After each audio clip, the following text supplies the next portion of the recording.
जी देखिए, मैं कोई कानून का तो विशेषज्ञ नहीं हूँ, लेकिन with all due respect to the legal process, जो सज़ा सुनाई गई है 2 वर्ष की, वो एक्सेसिव मालूम पड़ती है। क्योंकि राजनीति में लोग जब भाषण देते हैं तो वाद विवाद, टीका टिप्पणी, इस तरह के शब्द प्रयोग होते रहते हैं। ये कोई पहली और आखिरी घटना नहीं है। उस पर 2 साल की सज़ा मुझे ज़्यादा दिखती है। दूसरी बात, भाजपा के मित्रों को, समर्थकों को मैं इतना ही कहना चाहूँगा कि आपके ही एक बड़े नेता वाजपेयी जी ने बड़ा अच्छा कहा है कि छोटे मन से कोई बड़ा नहीं होता है। अगर अदालत ने निर्णय दे भी दिया तो सदस्यता को छोड़ दिया जाना चाहिए था। उनको कम से कम इतना अवसर दिया जाना चाहिए था कि वो ऊपरी अदालतों में जाकर इस निर्णय को चुनौती दे। अगर वहाँ से भी नहीं होता तो अपने आप सदस्यता खत्म हो जाती। कुछ लोग ये भी कह सकते हैं कि भाई हम लोगों ने नहीं सदस्यता खत्म की तो कानून है, लेकिन फिर वही बात मैं दोहराऊंगा, आप सरकार में हैं, आपको मन बड़ा रखना चाहिए। छोटे मन से बड़े नहीं बन सकते हैं, और ये बात मैं नहीं, आदरणीय वाजपेयी जी ने कहा है। और तीसरी बात, कांग्रेस के लिए ये कहूँगा कि आप दुखित हैं, आपको लगता है कि आपके साथ गलत हुआ है, वो ठीक बात है, लेकिन आप पॉलिटिकल पार्टी हैं। मेरा अपना मानना है कि कांग्रेस में ज़्यादातर लोगों को आज भी इस बात का एहसास ही नहीं है, समझ ही नहीं है कि what they are up against. उनको पता ही नहीं है कि उनकी लड़ाई किस लड़ाई में वो हैं।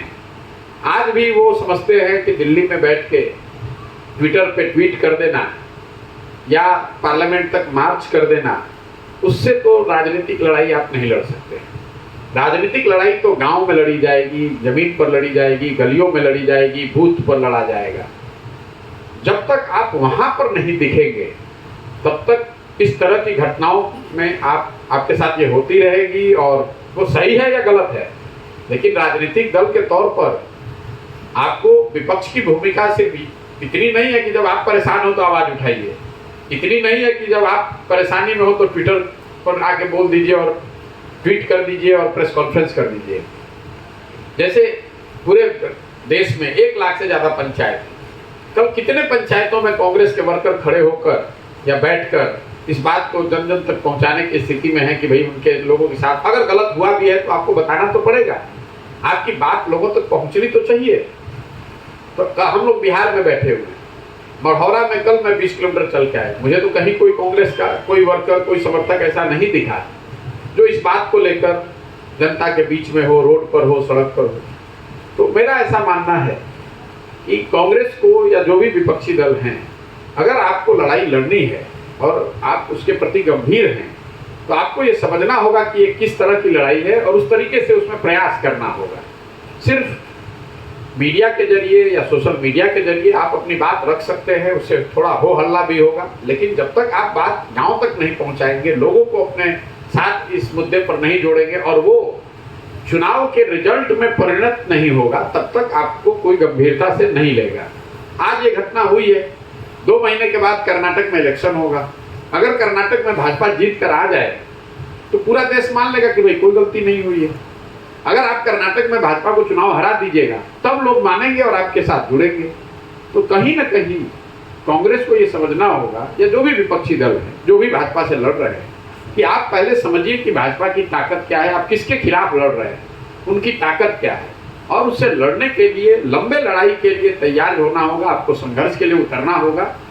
सिर्फ अंग्रेजी में बैठकर वहां ट्वीट कर देने से, भाषण दे देने से, पार्लियामेंट में मार्च कर देने से, 10, 20, 50, 100 एमपी के रोड पर बैठ जाने से ये समस्या का समाधान नहीं होने वाला। सर, आप विभिन्न राजनीतिक पार्टियों के, मैंने आपको कोई हेडलाइन नहीं दिया, लेकिन मेरा आंसर इतना ही है। सर, विभिन्न राजनीतिक पार्टियों की चुनावी रणनीति आ गए, आज आपको इस पार्टी पर यात्रा की आवश्यकता नहीं, विभिन्न पार्टियों के साथ जो मैंने काम किया वो 2011 से 2021 तक किया। मैं पदयात्रा ऐसा नहीं है कि वो काम छोड़कर आकर पदयात्रा करवा, मैंने वो काम 2021 मई में 2 मई 2021 को देश के जनता के सामने ये कहा कि अब ये काम मैं नहीं करूँगा। उसके बाद 1 साल मैंने अपने जीवन के लिए सोचने समझने के लिए रखा कि मुझे जीवन में आगे क्या करना है। और पूरे 10 साल में जो कुछ भी सीखा, जो अनुभव किया, जो कुछ भी समझा, उन सारी समझ के आधार पर बिहार में आकर एक व्यवस्था बनाना चाहते हैं। अब बिहार में इसलिए आ रहे हैं कि बिहार में सारे प्रयासों के बावजूद, सारे अलग अलग विचारधारा, अलग अलग दलों के शासन के बाद भी बिहार में जो आज हमारी आपकी स्थिति है वो दयनीय है, बदहाल है। मैं रोज कहता हूँ कि बिहार में जिन लोगों ने भी शासन किया है, जिन दलों ने, जिन नेताओं ने, उन्होंने जो कुछ भी किया या करने का दावा कर रहे हैं उसको अगर आप सही मान लीजिए कि कांग्रेस ने अपने 40 साल के शासनकाल में बिहार के लिए अच्छा किया, मान लीजिए कि लालू जी के शासनकाल में सामाजिक न्याय मिल गया, लोगों को, गरीब को, वंचित को आवाज़ मिल गई, मान लीजिए कि नीतीश कुमार भाजपा की गठबंधन की सरकार में बिहार का सड़क बिजली बन गया, विकास हो गया।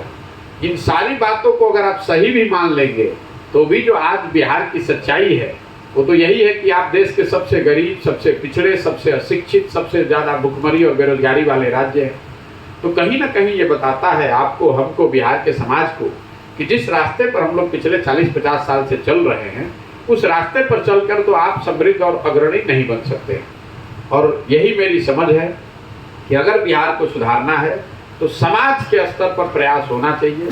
जब तक लोग नहीं सुधरेंगे, लोग इस बात को नहीं समझेंगे कि अगर बिहार को सुधारना है तो ये उनकी भी जिम्मेवारी है, उनको भी कंधा लगाना पड़ेगा, उनको सही तरीके से वोट करना पड़ेगा। अगर आप 500 रुपया लेकर वोट दीजिएगा, मुखिया का चुनाव कीजिएगा, तो मुखिया आकर ईमानदारी के साथ काम नहीं करेगा। अगर आप मुर्गा भात खाकर वोट दे रहे हैं तो स्वाभाविक तौर पर जो जीत कर आएगा वो गलत ही करेगा।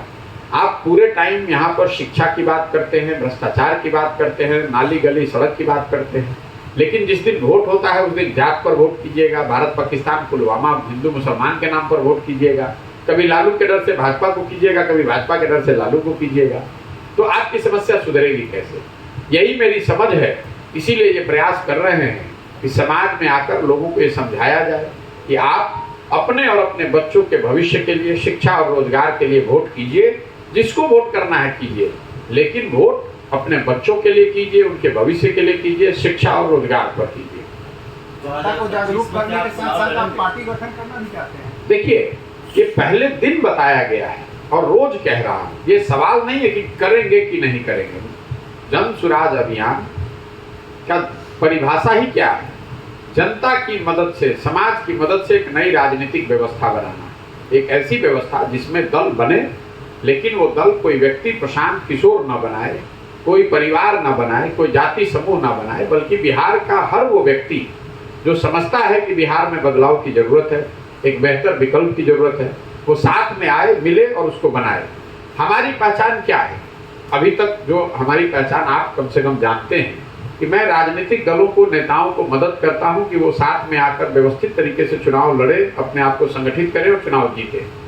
तो मैं अगर ये काम दलों के लिए कर रहा था, नेताओं के लिए कर रहा था, तो ये काम जनता के लिए भी किया जा सकता है।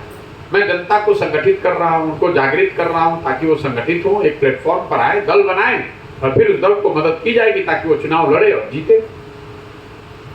अगर गठबंधन की जरूरत पड़े तो?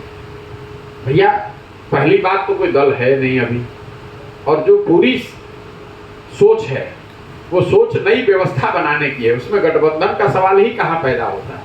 और ये जो पूरी रणनीति है इसमें या तो आप अर्श पर हैं या फर्श पर हैं। अगर बिहार की जनता को समझ में आएगा ये दल बनता है और इस पूरी परिकल्पना से लोग जुड़ेंगे तो आप कितनी सीट जीतेंगे कि आप गिन नहीं पाइएगा। और अगर लोगों को समझ में नहीं आया तो आपका खाता भी नहीं खुलेगा। तो ऐसी कोई परिस्थिति में देखता नहीं।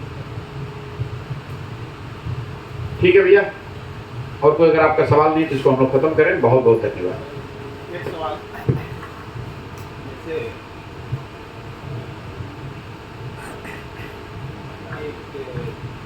नाटक हुआ करता था जुलूस। कौन सा नाटक? जुलूस। अच्छा। उस नाटक में दिखाया जाता था सर कि जनता को कि आपकी सही मंजिल तक आपको हम पहुंचाए और जनता उसके पीछे पीछे लग जाए। फिर जाके एक चौराहा आता है और वह व्यक्ति जो जनता को मंजिल तक पहुंचाने का दावा करता है एक दूसरे तरफ जी, और जनता वहाँ ठगी थी, कभी दिखती। तो वैसी स्थिति क्या नहीं मानी जा सकती है कि आपके साथ जनता चल पड़े? और भाई देखिए, ऐसा है, हम कोई हनुमान जी तो है नहीं कि हृदय फाड़ के आपको दिखा दें। आप ये कह रहे हैं कि आपके साथ अगर जनता जुड़ेगी तो कल उसके साथ धोखा हो सकता है, तो भाई ना जुड़े। आप जिसके साथ अभी तक जुड़े रहे हैं, जिस किसी के साथ भी जुड़े रहे, वहां तो 100 में 100% आपके साथ धोखा हुआ है। कोई नया आदमी प्रयास कर रहा है जिसमें आप कह रहे हैं कि धोखा हो भी सकता है, नहीं भी हो सकता है। ठीक है, आप सुनिए ना मेरी बात। मैं रोज मन से कहता हूं कि मैं जो कह रहा हूं इस पर आप बिल्कुल भरोसा मत कीजिए। मैं जो कर रहा हूं उसको देखिए, जांचिए, परखिए, मूल्यांकन कीजिए। अभी आपने अपने अनुभव की बात की, आप अपने अनुभव के आधार पर निर्णय लीजिए।